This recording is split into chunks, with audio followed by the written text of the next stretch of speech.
Now we will apply definite integrals to problems involving motion.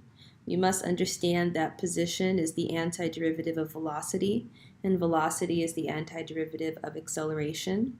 We can find displacement of a particle by finding the definite integral of velocity, and we can find the distance of a particle by finding the definite integral of the absolute value of velocity.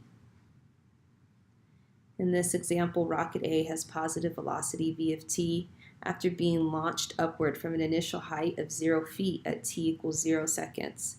The velocity of the rocket is recorded for selected values of t over the interval 0 to 80 seconds, as shown in the table above. The first thing they want us to do is, using correct units, explain the meaning of this integral in terms of the rocket's flight. So I know that the integral from 10 to 70 of v of t dt equals the total displacement in feet of rocket A from t equals 10 to t equals 70 seconds. Now we want to use a midpoint approximation with 3 subintervals to approximate this displacement.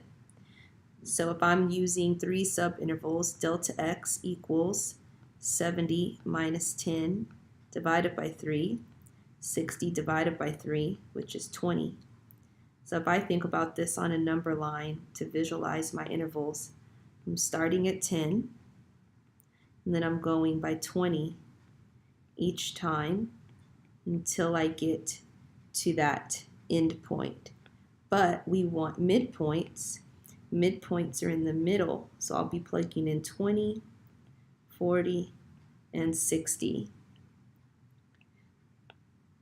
So the integral from 10 to 70 of v of t dt is approximately the base of each rectangle multiplied by the height. The height at 20 is 22, plus the height at 40, 35, plus the height at 60, 44. Remember, that is in feet.